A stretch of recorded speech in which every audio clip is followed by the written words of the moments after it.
Good afternoon, everybody. Hello. I know that was a long 2 minutes. I apologize. Okay, let's get started.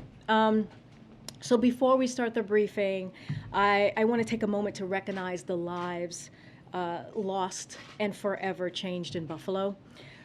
Former Buffalo Police Lieutenant Aaron Salter, 55, is a hero, a security guard who engaged the suspect to save lives and was killed in the process. Ruth Whitfield, 86, was mother of Buffalo's retired fire commissioner, Garnell W. Whitfield. Ruth was the rock of the family, devoting her life to taking care of her 4 children and husband. Ruth was visiting the former commissioner's father in a nursing home as she did each day, and she stopped at the supermarket to buy some groceries. Catherine Massey, 72, was a well-known community figure who wrote for her local newspapers, assisted in elections, and dressed up in costume as Mr. Broccoli to teach local school children to eat right. Pearl Young, 77, was a substitute teacher and a true pillar in the community who volunteered at a church food pantry every Saturday. Hayward Patterson, 68, a driver and church volunteer. Hayward worked as a driver who gave rides to residents to and from the grocery store and would help with their groceries when he was killed. Celestine Cheney, 65, a grandmother to 6. Celestine had been visiting her sister, and they went to the supermarket because she wanted to get strawberries to make shortcakes, which she loved. Celestine prized her role as a grandmother, survived cancer, and was a regular churchgoer. Robert Drury, 32, a resident of the Syracuse area. She was at the supermarket to get food for dinner while in town visiting her brother. She always was the center of attention and made whole rooms smile and laugh, her sister said. Geraldine Talley, 62, was doing her regular grocery shopping with her fiancé on Saturday when she was shot and killed. According to her niece, Lakeisha Chapman, she was the person who always put our family reunion together and mother of 2 beautiful children. Andra McNeil, 53. Andra was going to the supermarket to get a birthday cake for her son when she was killed. Jahan Smith, McNeil's cousin, said he was a loving father and grandmother who used to check in on everyone. Margus D. Morrison, 52. Margus was a father of 3 and a Buffalo resident. We recognize their lives today and those lost affected by gun violence this weekend in Houston, in Southern California, Milwaukee, and communities across the country. And we honor the bravery of those in law enforcement who responded quickly and with professionalism in Buffalo and who risk their lives every day to protect and serve their communities. Tomorrow, as you all know, the President and the First Lady will travel to Buffalo to meet with families of the victims, first responders, and community leaders. They will comfort the families of the 10 people whose lives were senselessly taken in this horrific shooting, and they will express gratitude for the bravery of members of law enforcement and other first responders who took immediate action to try to protect and save lives. Couple more toppers for you here, items for at the top. In just under an hour, the President will host Prime Minister of Greece and a senior delegation, including their Minister for Foreign Affairs and Minister of National Defense, for a bilateral meeting. The 2 leaders will discuss the U.S.-Greece bilateral relationship, which both our governments agree is at a historical high point.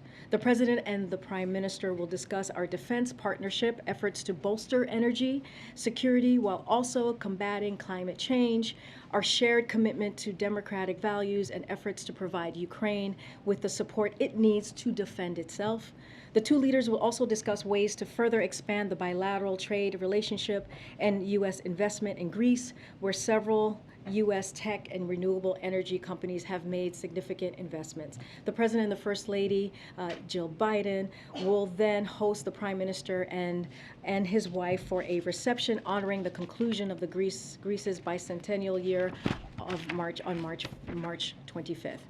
Also today, the administration announced an action plan to ease the burden of housing costs, taking a series of actions to address one of the largest items in a typical family's budget and one of the largest drivers of inflation in our economy. As President Biden has said, tackling inflation is his top economic priority. The best thing we can do to ease the burden of housing costs is to boost the supply of quality housing, including building more new homes and preserving existing federal support and market rate affordable housing. Today's action plan includes legislative and administrative actions that will help close America's housing supply shortfalls in 5 years, starting with the creation of preservation of hundreds of thousands of affordable housing units in the next 3 years. This is the most comprehensive all-of-government effort to close the housing supply shortfall in history when aligned with other policies that the President has proposed to reduce housing costs and ensure affordability, such as rental assistance and down payment assistance. Closing the gap will mean more affordable rents and more attainable home ownerships for Americans in every community. Also today, we have a lot.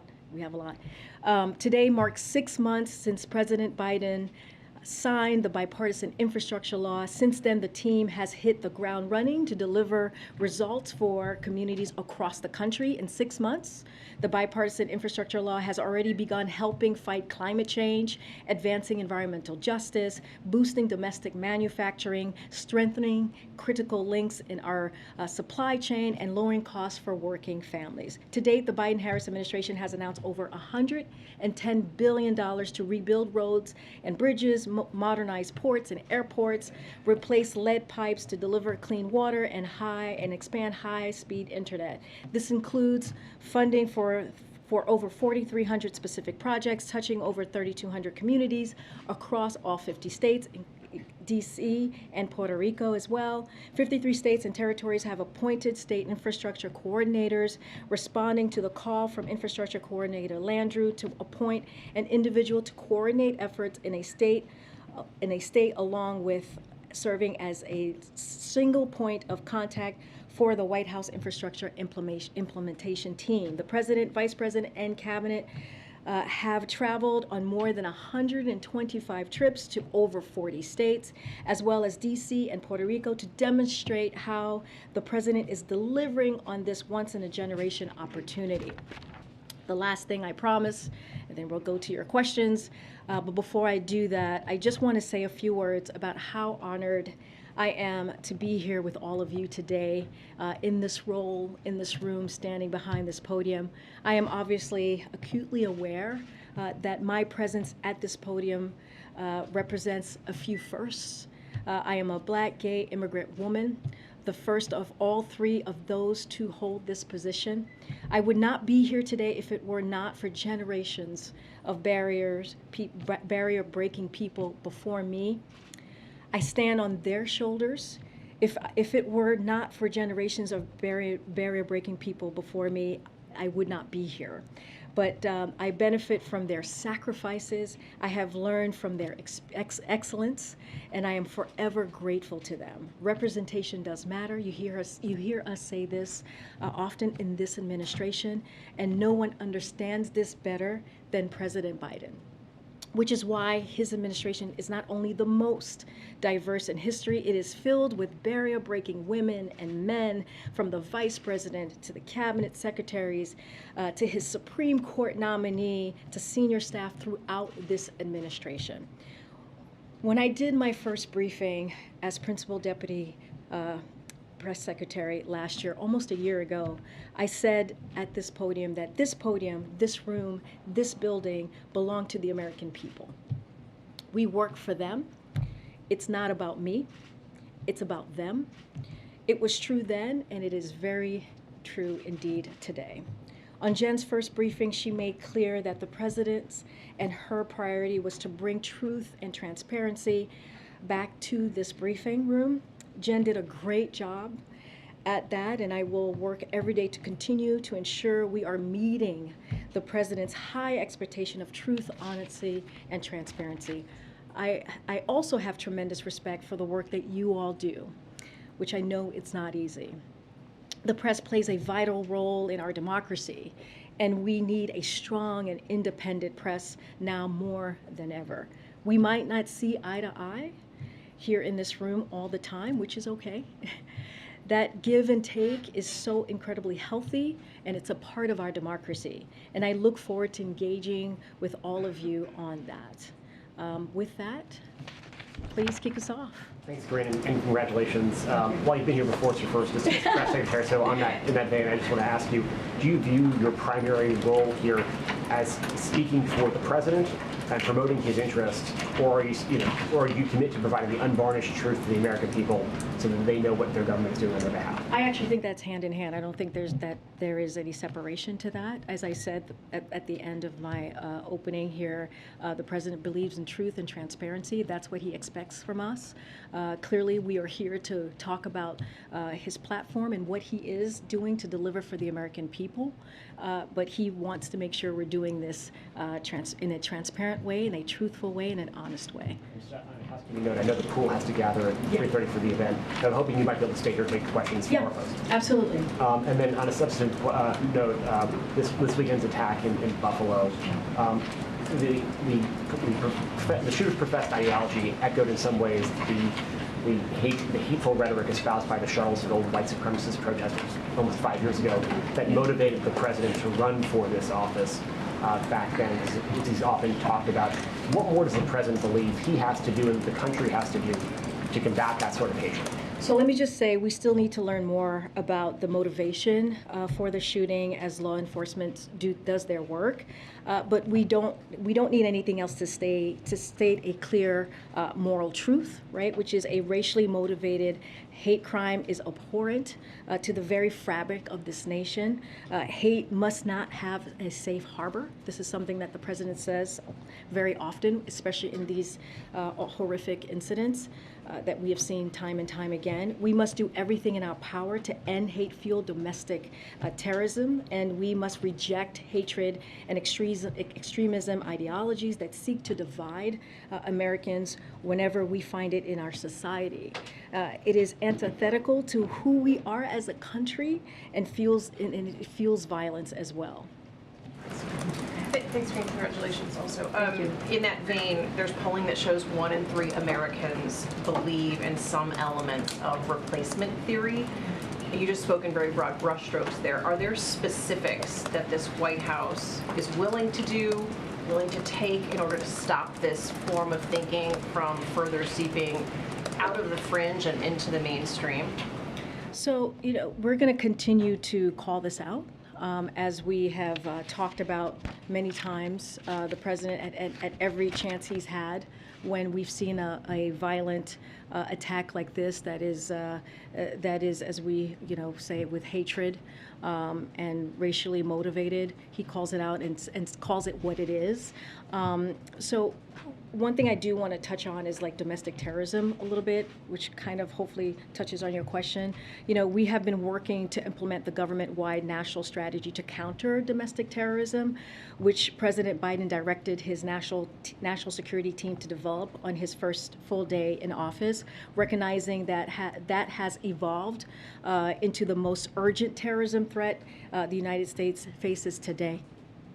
That work includes improving information sharing throughout federal, state, and local law enforcement on domestic terrorism threats and analysis, adding resources to prevent domestic terrorism's recruitment and mobilization to violence, including online by increasing information sharing with the technology sector, and increasing our support for federal, state, and local law enforcement in addressing domestic terrorism nationwide, confronting long-term contributors to domestic terrorism, and rooting out hate and bigotry. This weekend's terrible events in Buffalo are just another vivid reminder of the urgency of that work and continuing to move towards that. But on this notion that immigrants and others are believed to be by some taking over and pushing white people out of positions of authority in this country, which is at the heart of so much of this terror that is being spewed online. Does the White House believe these views are being amplified by Tucker Carlson? Look, like I said, we are still figuring out the motivation of all of this, and we are very clear. Look, You know, as you all know, watching what happened in Charlottesville was a major factor in the president deciding to run, right? And back in 2017, you know, many of those dark voices still exist today, and the president is determined, as he was back then, and he is determined today, to make sure that we fight back against those forces of hate and evil and violence. So that's what we're going to keep doing. That's what we're going to continue to call out. But we reject hatred and extremism ideologies. But just in the interest, I apologize, in the interest of time, I know you've got to go, but are there elected officials that this administration views as threatening in this way? Yeah, it's what we're going to continue to do. Any one person, right? Doesn't matter who they are, who spews this type of hate, hatred. We're going to call out. We're going to condemn that. I'm not going to speak or call out any individual names. I'm saying that this is something that we need to call out. And so this is what the president has been doing and will continue to do that. You saw him say that in his statement over the weekend, and that's, you know, now he's going to go to Buffalo and visit with the victims that were affected by this violence that we saw on Saturday. Go ahead, Jay. Thanks for bringing it. Congratulations. Thank you. President Putin said today that Russia has no objections to Finland and Sweden joining NATO, which seems to be a shift in policy for them. What is the White House's reaction to that, and can you give us an update on U.S. efforts to help bridge the gap between Turkey and Finland and Sweden? So on the Turkey part, I'll take that first. I know that there was a question about how they were feeling or what the Turkish government said about Finland and Sweden. The secretary spoke to this again, as I just said yesterday, during his press conference in Berlin, a meeting with his counterparts in NATO. And so what he said is, we are confident we will reach consensus as an alliance on an entry process should they decide to apply. That was what Secretary Blinken said yesterday. I cannot speak for the Kremlin. This we believe we believe in NATO's open door policies and the right of each country to decide its own future, foreign policy and security arrangements. That's what we believe, and so we welcome the recent statements from governments of Finland and Sweden on their intention to seek NATO membership. We will strongly support these applications when they are formally presented in Brussels. Both Finland and Sweden are close and valued defense partners of the United States and of NATO. Secondly, when and why did the president decide to have additional troops sent to Somalia? Yeah, I know that was just announced, I believe earlier today. So the president has approved a request from the Secretary of Defense to reestablish a persistent U.S. military presence in Somalia to enable a more effective fight against al-Shabaab, which has increased in strength and poses a heightened threat. This is a repositioning of forces already in theater who have traveled in and out of Somalia on an episodic basis since the previous administration made the decision to withdraw. That was back in January 2021, as you might recall. As we've emphasized throughout his administration, we're approaching counterterrorism in a manner tailored to the particular terrorist threats that we see emerging from particular countries.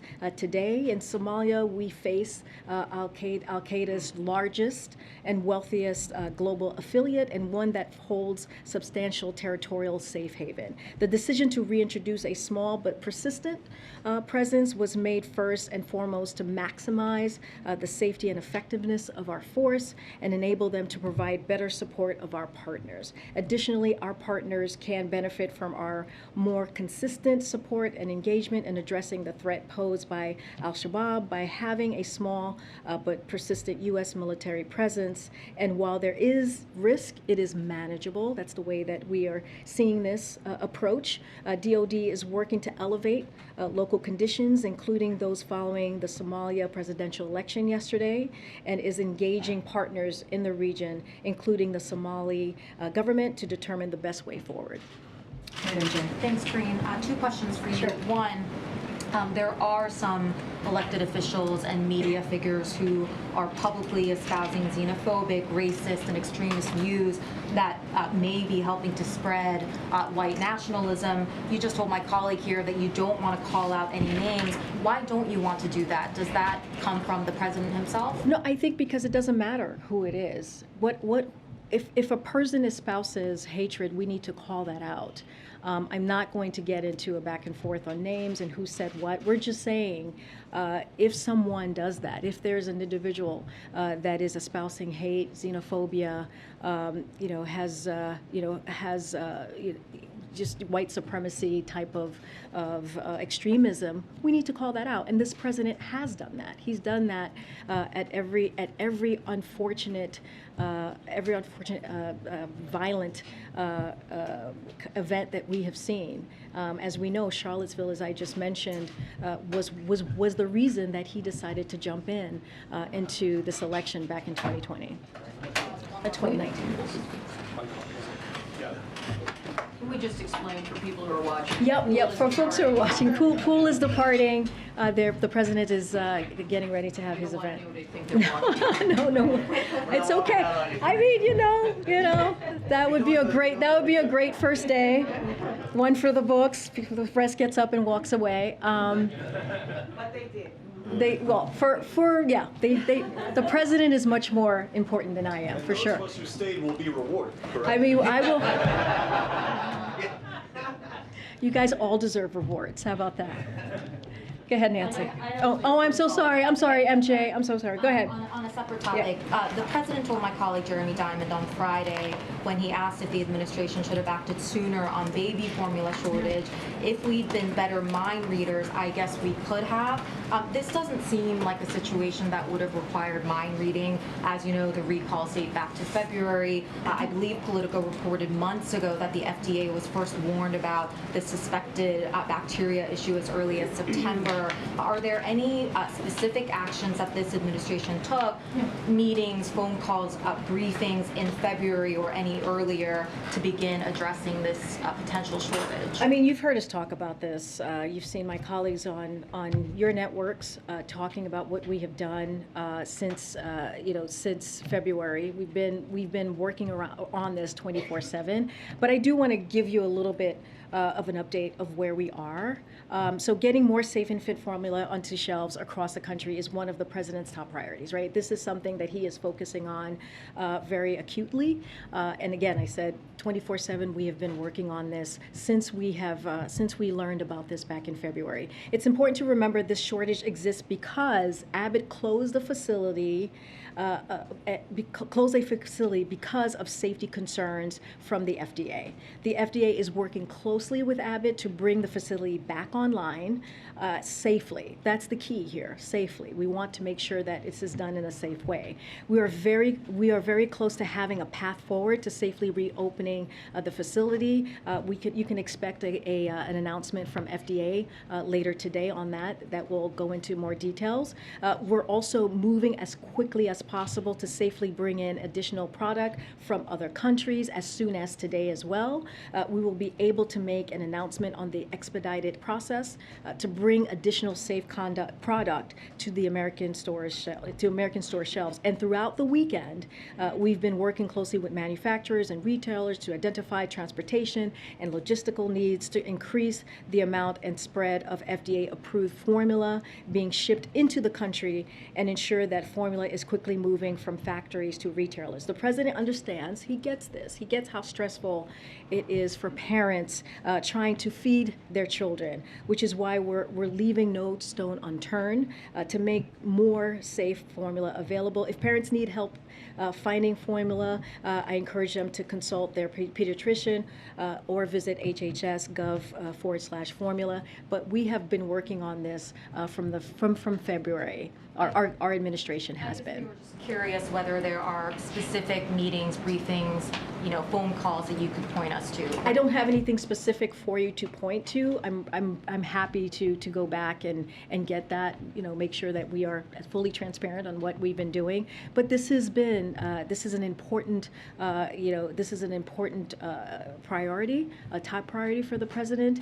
His team has been working overtime to make sure that we get formula back on the shelves, and we want to do this in a safe way. And again, we cannot forget how that we got here. Abbott closed the facility because of safety concerns from the FDA. The FDA wanted to make sure that formula was going out in a safe way, and that is the job of the FDA, and that is the job of this administration as well. And just very quickly on Abbott, Secretary Becerra said today in terms of when things would be back to normal that Abbott is the one that can tell you the timeline.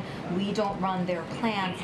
Do you know if anyone from the federal government is currently at the plant or has visited the plant to get a sense of where things stand? I don't have any information about if anyone's on the plant. I can go back to our team and figure that out more specifically, but there are a lot of, what I can say is there are a lot of dates floating around out there, but at the end of the day, the infant formula market is tight because the Michigan Abbott facility is offline currently, which is what we're trying to do. This is the announcement that you guys will hear from FDA later today on how we're helping them to do that. We're taking a range of steps to get more supply onto shelves from domestic and international locations and offering a suite of resources to move supply onto the market. As the Secretary said, Abbott can't speak on it to an exact timeline for reopening, but FDA is and will be prepared to effectively and quickly certify moving out safe products onto shelf as it is obligated to. And so that is going to be our focus. FDA is going to work closely with Abbott and make sure that we get them running again. Go ahead, Nancy. Thanks, Karine. Congratulations. Thank you, Nancy. When you talk about importing more product imminently, what is the criteria going to be for which formula can be imported? Will the administration allow formula that was not produced in FDA-approved factories overseas to be imported, or European brands, for example, that aren't currently sold in the U.S.? Okay. So as Dr. Califf was on various networks today, the FDA have said that it will release guidance as soon as today on how major formula manufacturers can bring in product that is not currently being produced for the U.S. market, as you're alluding to there, Nancy, and to your question. Companies will need to apply with the FDA, and FDA is prepared to review applications quickly and respond to them rapidly. FDA will prioritize review of applications that are most likely to be successful and will get the most formula to U.S. shelves as quickly as possible. All companies will meet the FDA's gold standard for quality control, and only safe products will come to America's shelves, as the FDA commissioner said and explained in detail this morning. At the White House, our role, what we'll be doing is we will have alerted embassies, retailers, and manufacturers to identify potential companies that would make use of the new FDA importation process. Once FDA has finalized its rules, we will be ready to provide information to the public on using the new system quickly and safely and bring new supply to the market. And New York Senator Kirsten Gillibrand says the president should be invoking the Defense Production Act to increase supply more quickly. Is the president still considering that? And if not, why not? I mean, we're pretty much where we were before on the DPA. We're leaving no stone unturned, and every option is on the table, as we have been saying for the past several days. I have no update on the DPA and where we are, but what we're taking action is to make more supplies available as soon as possible, as you've been hearing me say. That is our priority, our main goal. That's happening by increasing imports, as I just laid out how we're going to do that process, and working closely with manufacturers to help them quickly ramp up production. And so that's going to be our focus. And then finally, when you say that you're offering these retailers and producers more assistance, what kind of assistance are you talking about? What kind of assistance can the White House or the administration provide Yep. to get supply to store shelves more quickly? Yeah, we're talking about logistical needs and any technical help is what we were talking about. But since the president calls on Thursday to manufacturers and retailers, which we read out, the White House has been in close communication to follow up on those conversations. The White House is having ongoing conversations with the four major infant formula to work with them to identify transportation, logistical, and supplier hurdles to increasing production of formula at their U.S. and FDA-approved facilities, to expand the amount and speed of FDA-approved formula being shipped into the country, and ensure that formula is quickly moving to retailers from factories. We are also in ongoing communications as we talk about retailers here as well with Target and Amazon and Walmart and other leading retailers for baby formula to identify parts of the country that may be at risk of critically low supply of infant formula, and have offered to work with manufacturers and retailers to bring more formula to those parts of the country, including the U.S. government transportation and logistical support. Last, we are also contacting suppliers to infant formula manufacturers to inform them that their materials are critical for boosting U.S. infant formula production, and they should prioritize their production and delivery. So essentially, in short, we want them to know we're standing ready to provide the resources or support needed to move safely to get this to the shelves as soon as possible. Go ahead. Yeah, COVID cases are up 61% in the last 2 weeks. Hospitalizations are up almost 25%. Is the White House concerned that the pandemic has not moved on from us? I mean, look, Dr. Jha was here not too long ago. I think he very early in his tenure, he stopped by and answered all of your questions, and he said this is tricky, right, when it comes to COVID. And the thing that we have to remember, and we keep saying from here, is that people have to get vaccinated. They have to get boosted. That is the way to really start moving forward from COVID, and that's been the president's focus in putting together a comprehensive strategy to make sure that is happening. And that's why you've seen that success of more than 200 million people who have been vaccinated. And so we're going to continue to have that message. Again, COVID is tricky, right? This is a once in a generation pandemic, and so, but what we're going to continue to do is do the job of the federal government and make sure that we keep the American public as safe as possible and communicate on what we need to do to move forward. In terms of that communication, Dr. Jha did come here, but it was a while ago, and the regular COVID briefings with the CDC director and other health advisors have fallen off a cliff. What is your view on whether these briefings should be happening? Well, I think they will be happening. I don't have any update for you on that. Dr. Jha is happy to come back. I think he's asked to come back to the briefing to speak directly to you, to all of you. I'm sure that they will be having a briefing pretty soon. I don't have any list in front of me to read out to you, but yes, it is important to continue to communicate to the American public, and we're going to continue to do that. Go ahead. A couple questions on Buffalo. We understand that the shooter did purchase his guns legally, but he did have a history of mental health issues and was held for an evaluation last year.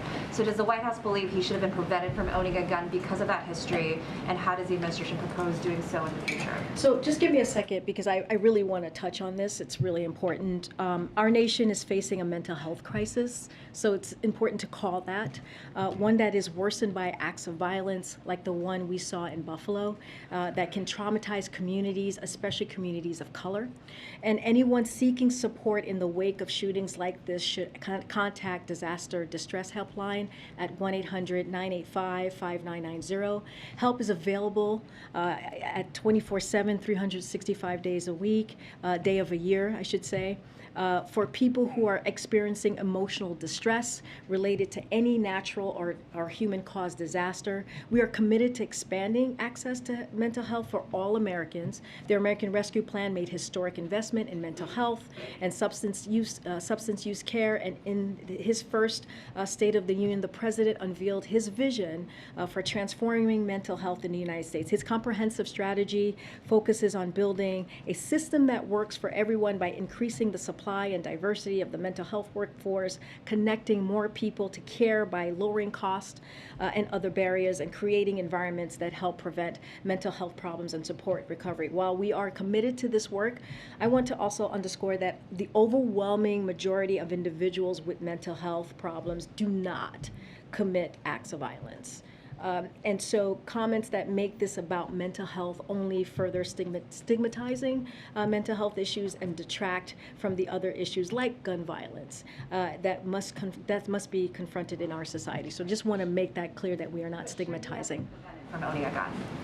I mean, look, this goes back to making sure that we have gun reform, right? This goes back to making sure that the president's going to continue to call on Congress to make that happen. And so, when it comes, I just wanted to make sure when we talk about mental health, we talk about it in its fullness. And like I said, not every not every individual that has a mental health problem commits acts of violence. So I just want to make sure that we don't stigmatize it. Take another one. Would Sure. the president support the death penalty for the shooter if he's eventually convicted? Look, this is being investigated by the Department of Justice. I don't have. It's not my place from here, this podium, to go beyond that. Okay. Yeah, regarding gun violence, does the president plan to use his remarks tomorrow in Buffalo to push for gun control and gun reform? Or will that be a key part of what his message is tomorrow in Buffalo? So the president, is going to go. He really wanted to go to Buffalo. He made it sure that that he went there before he went to Asia.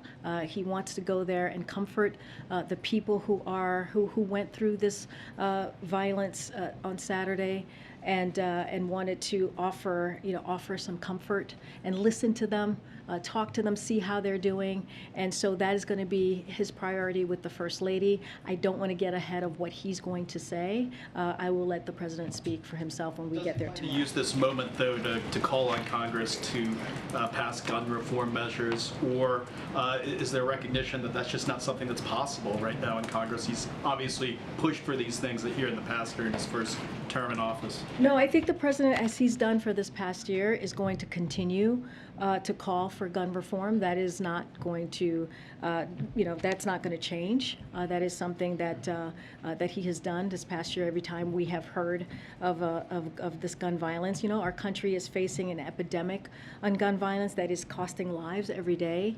We saw that in Buffalo, as we're talking about, and in examples every day that might not make the news, but tear up families and communities. This is a top priority for the president, and it's been throughout his career. I do want to say that what we saw in the country this weekend are an urgent reminder of how important it is to have confirmed leadership at AFT. So I want to take that moment to say AFT agents are playing a key role in the investigation in Buffalo, and they are risking their lives every day to combat domestic terrorism and crack down on gun traffickers, to keep our streets safe from violent crime. If the Senate wants to get their back, and they should confirm that Steve Dettelbach to lead the agency. Dettelbach is a career prosecutor who was confirmed unanimously last time he was before the Senate. He was the support of former federal prosecution. He has the support of former prosecutors from both parties, including the team that prosecuted the deadly Oklahoma City bombing, domestic terrorism case. He has the backing of major law enforcement groups, including one that represents many of the rank and file ATF agents he's going to lead as ATF director. So that is something that is really important, that we make sure that we get that done, and we're calling on Congress to do that. Thank you. Karine, congratulations. It's nice to see you up there. Thank you. The president's Twitter account posted the other day, "You want to bring down inflation, let's make sure the wealthiest corporations pay their fair share." Mm-hmm. How does raising taxes on corporations reduce inflation? So are you talking about a specific tweet? He tweeted, "You want to bring down inflation, let's make sure the wealthiest corporations pay their fair share." Look, we have talked about this past year about making sure that the wealthiest among us are paying their fair share. And that is important to do, and that is something that the president has been working on every day when we talk about inflation and lowering costs. And so it's very important that as we're seeing costs rise, as we're talking about how to build a America that's safe, that's equal for everyone, and doesn't leave everyone behind. That is an important part of that as well. But how does raising taxes on corporations lower the cost of gas, the cost of a used car, the cost of food for everyday Americans? So look, I think we encourage those who have done very well, right? Especially those who care about climate change, to support a fair tax code that doesn't charge manufacturers, workers, cops, builders a higher percentage of their earnings, that the most fortunate people in our nation, and not let that stand in the way of reducing energy costs and fighting this existential problem, if you think about that as an example. And to support basic collective bargaining rights as well, right? That's also important. But look, it is, without having a fair tax code, which is what I'm talking about, then like manufacturing workers, cops, it's not fair for them to have to pay higher taxes than the folks who are not paying taxes at all. Well, what does that have to do with inflation? The president said, you want to bring down inflation, let's make sure the wealthiest corporations pay their fair share. Jeff Bezos came out and tweeted about that. He said the newly created disinformation board should review this tweet. Would you be okay with that? Look, it's not a huge mystery why one of the wealthiest individuals on earth, right, opposes an economic agenda that is for the middle class, that cuts some of the biggest costs families face, fights inflation for the long haul, right? And that's what we're talking about. That's why we're talking about lowering inflation here, and adds to the historic deficit reduction the president is achieving by asking the richest taxpayers and corporations to pay their fair share. That is what we're talking about. Okay, and then just one on the trip tomorrow. How come the president is visiting Buffalo after a senseless tragedy there, but he couldn't visit Waukesha after 6 were killed and 61 injured in an attack on a Christmas parade there? I mean, he's visited many communities. Buffalo, he's able to go tomorrow to Buffalo before the trip. That is something that was important for him to do. But he has visited many other communities. Buffalo is not the first community, sadly, that he has to go up to because of a violent attack. So, that's not the first one. So he's been to many others, sadly. You outlined some steps that the administration is taking related to baby formula. Yeah. Do you have any sense of the timeline for the imports that the FDA is considering? Obviously, for parents, this is a hour-by-hour, day-by-day concern. And is the president expressing any worry about how quickly this can be resolved, since parents are dealing with this on an urgent basis? Yeah, like I said, this is something this is incredibly important to the president. We want this to happen as soon as possible, as quickly as possible. That is why we're working with manufacturers and retailers, as I just laid out. That's why FDA is working with Abbott to open up that facility. So we want to get this done as quickly as possible. And that's why we've been working 24/7 to make that happen. Do you have a sense of the timeline when FDA announces? Does that mean the production will be up and running in a matter of days? Do you know when imports would be approved? Yeah, I don't have a timeline on that. I know, again, we want to make this happen quickly. FDA, again, is going to be working with the Abbott facility. They're going to have an announcement later on how that's going to happen. They're going to work closely with them to make sure that we do it as quickly as possible. We know how urgent and important this is to parents who need to make sure that they have safe formula for their babies and infants. To the back. Go ahead. Thank you, Karine. 2 questions, please. Does the president see any link between the white supremacist theories, that like the replacement theory, and what he started calling ultra MAGA, or sometimes just refers to as extreme Republican politics? Does he see that as part of it? Well, look, I think what the president believes and has done is call it out. Right? I think, this is not about politics. This is about people's lives. What we saw on Saturday, and many times, you think about El Paso in Texas, you think about the Tree of Life in Pittsburgh, you think about the Pulse nightclub in Florida, the Mother Emanuel in South Carolina. These are events that are that have been led by some dark forces that still exist today.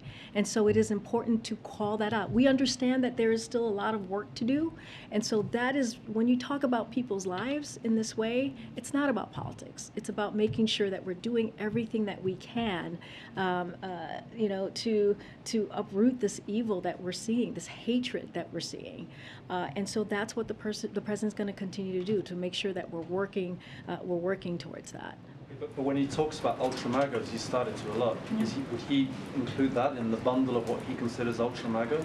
I mean, look, again, this is about the lives of people who were taken in a violent way, in an abhorrent way. And so the focus for the president is to make sure that we call this out. We call out white supremacy.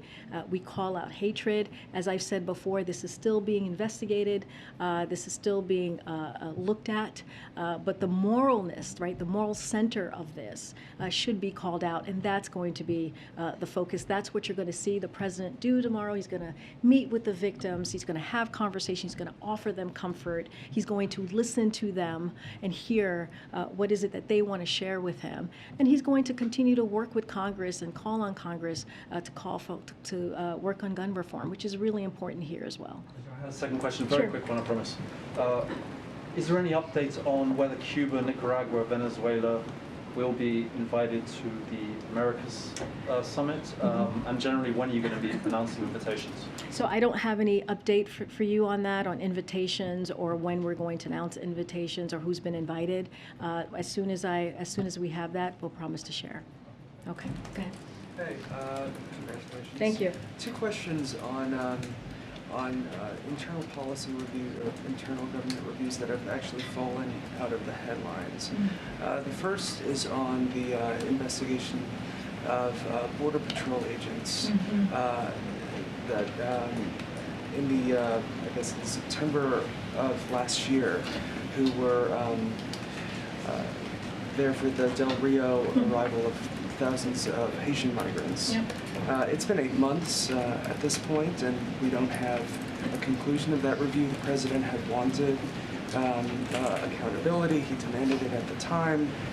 Secretary Mayorkas said that there would be a conclusion to that review within weeks. So why is it taking so long, and is there any urgency given the fact that the administration is now preparing for the arrival of potentially new surges of migrants? No, it's a very good question. I don't have an update on that. Department of Homeland Security, that's where you mentioned Secretary Mayorkas, that's where that review sits. And as soon as we have an update, I promise to share that, or they will share that. That would not come from here. I just don't have an update. But I understand the question. The second review that hasn't concluded, it appears. The administration said that after the terrorist attack in Fort Worth at a synagogue, they were going to review how an individual who was a British-born citizen who had been on a watch list 10 years prior somehow was able to enter the United States, and that they were going to look at lessons learned.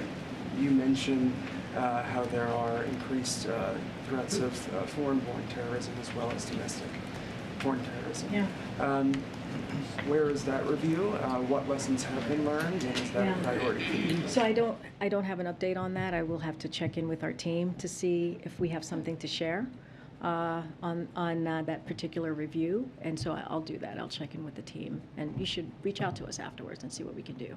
Go ahead. Hey, Jen. Two on the economy. China's industrial output and consumer spending came in at their worst levels since the pandemic began. Are you worried that this will cause a global recession, including here? Can you say that again? What came back? China's industrial output, which of course has an impact on the global economy and the U.S. economy, came in at the worst levels since the pandemic began, and I'm wondering if you're worried about a global recession. So, The one thing I can tell you is that I know that there's always a question about the economic strategy around China. I can give you that update. I have not seen that specific data that you're speaking of, but the United States has strong economic and trade ties in the Indo-Pacific, and so, but we agree it is essential for us to step up economically in the region and to do it fast.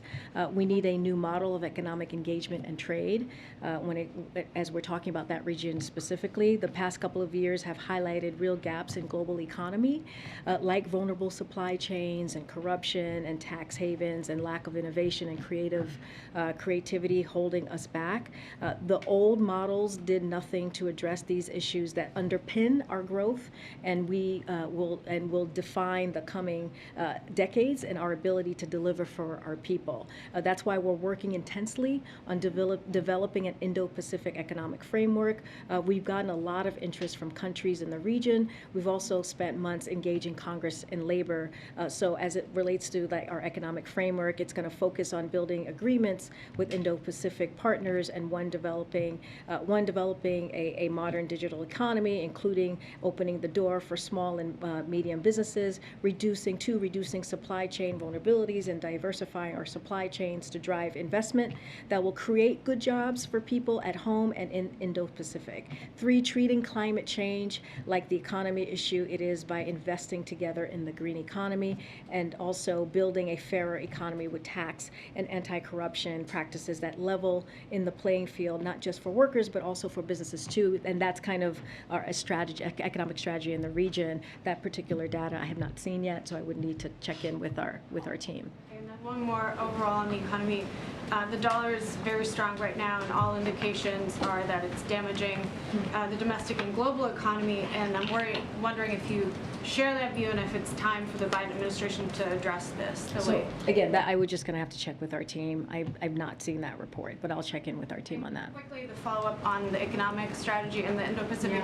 Is the president expected to lay that out on his trip there? I don't have anything new to share or preview for you on his trip. As you know, Jake is going to be here.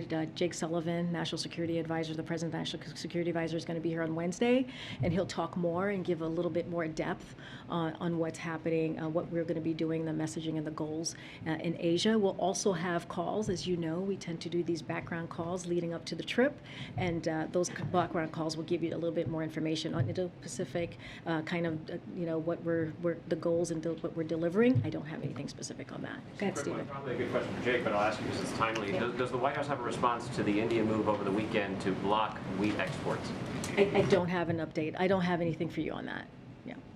Karine, yes. On the several civil rights groups are calling for a forum, a summit on hate crimes. Is that something you all are considering? Yeah, we've heard of this of the summit. I don't have anything for you to preview or to confirm on if we're going to have that summit here at the White House.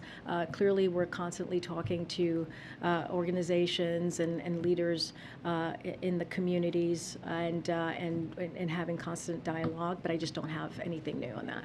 This morning, the Supreme Court ruled against a man who immigrated from India, and they ruled that he was deportable essentially because he checked the wrong box on the driver's license application.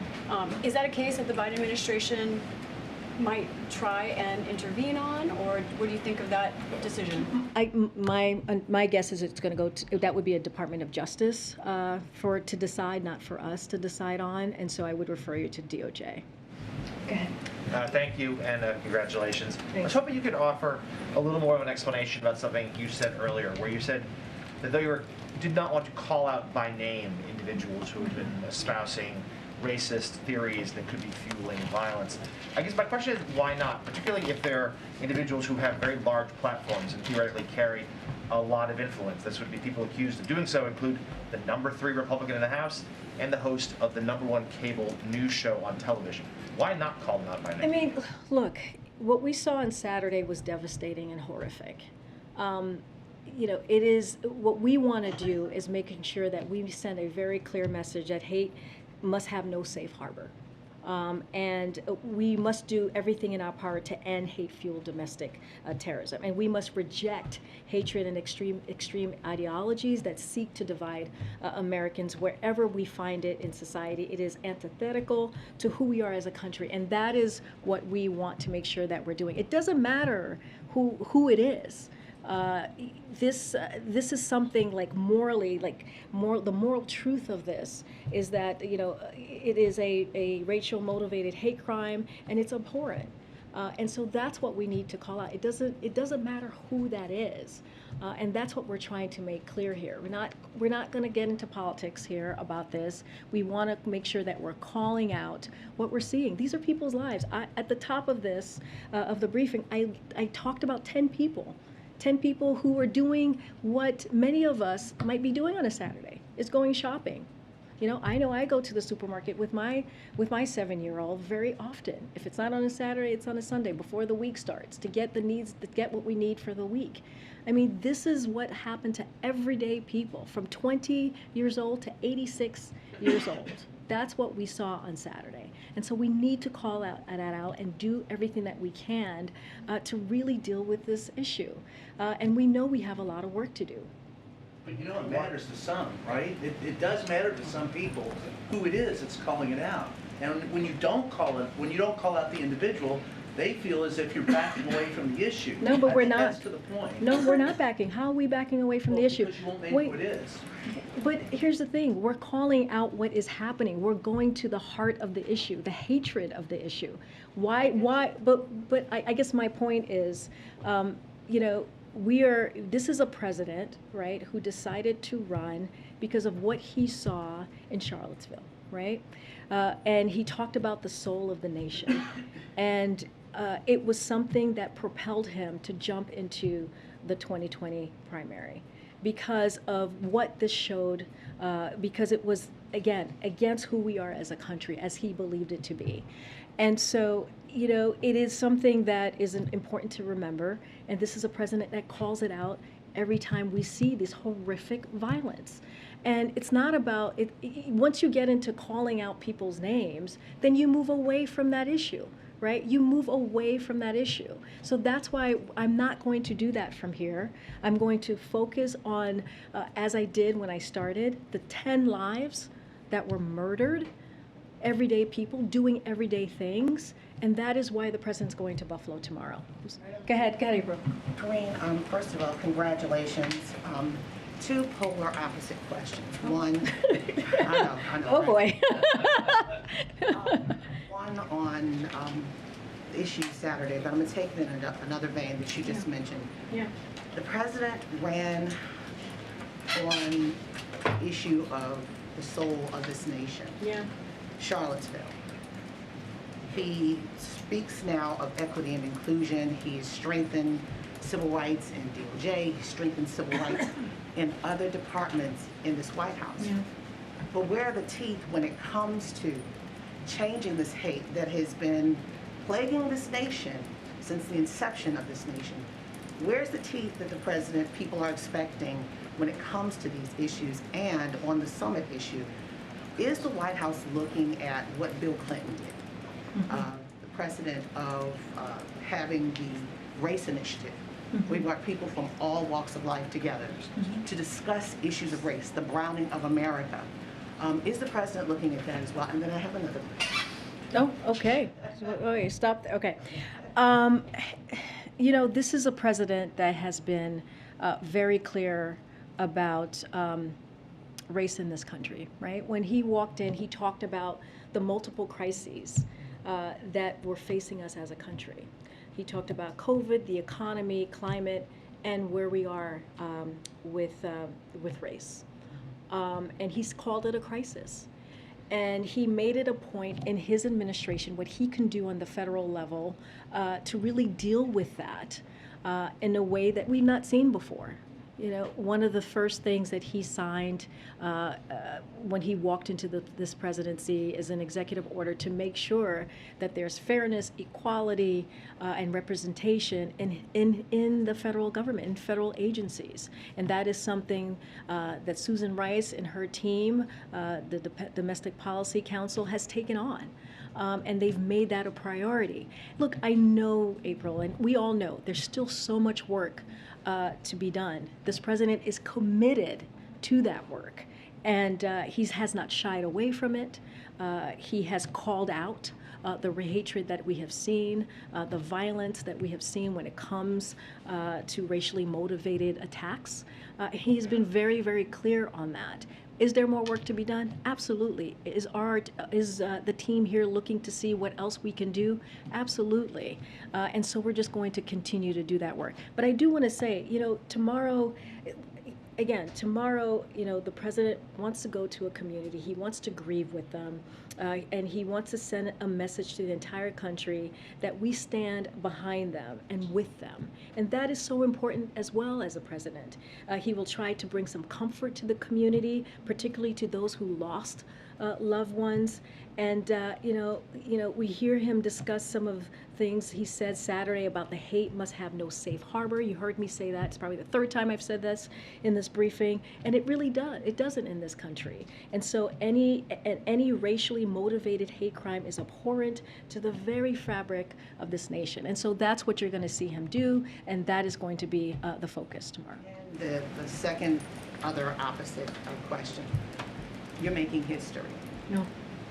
On so many levels. So many communities are so proud of you. We're hearing it on social media everywhere. You're the first. What does that mean for the broader community, particularly Washington, white male dominated still, even though we had the first black president? The broader society that is majority does not look like you. No. What does this say? Because it's not window dressing. It's more than that. It's a very good question, April. I'm going to answer it in a kind of a personal way, if that's okay, since you asked it in a personal way.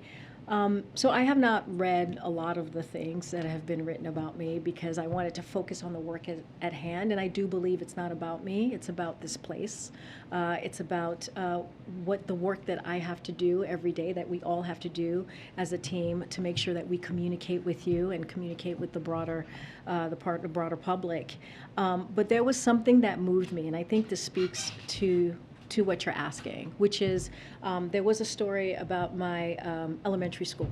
I went to Franklin Middle School, elementary school in Hempstead, New York, and they did a story, and they went to the class, I think I was in 6th grade when I went there. I went for 1 year, and they talked to the students about me and this moment and this administration too, which is very important because I don't think I would be here. Yes, I stood on so many shoulders, but it does matter who sits in the Oval Office as well. That is very, very real.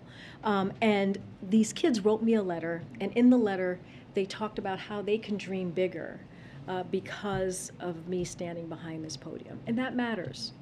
As I started out in the beginning, representation matters.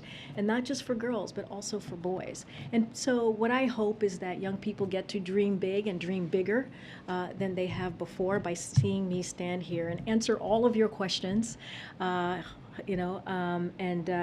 have a healthy dialogue as I discussed. And so I think it is important. And so I appreciate the question. Thank you.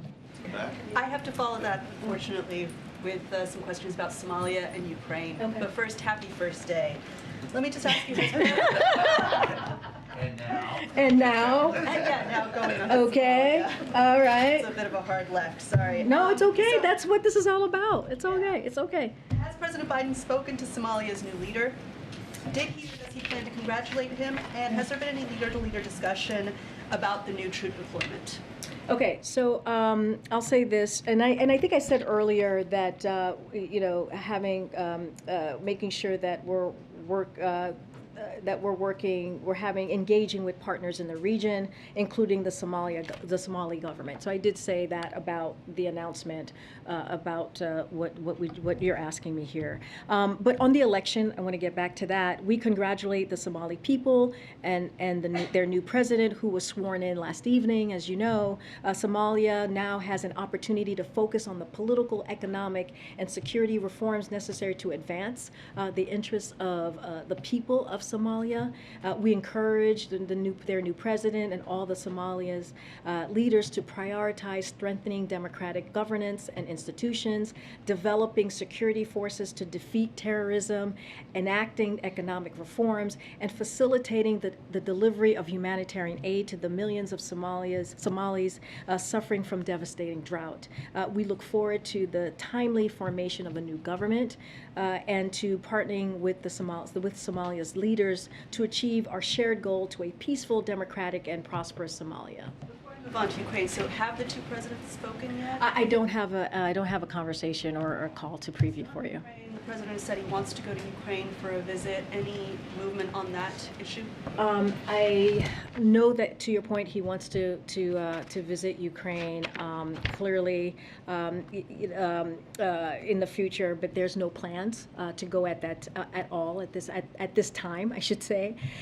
He sent Secretary Blinken and Secretary Austin to Kiev to demonstrate our unwavering commitment to Ukraine, and the First Lady, as you all know, went for Mother's Day to send an important message that the American people stand with the people of Ukraine. You know, the president, as you guys know, because we've read out some of these calls, speaks to President Zelensky and leaders around the world regularly as we organize the world's response to Russia's invasion. Thank you, Karine. Oh, okay. Thank you so much, guys. I'll see you on Wednesday.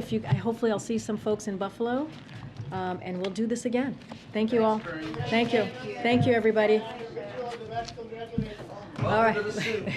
Thanks, guys.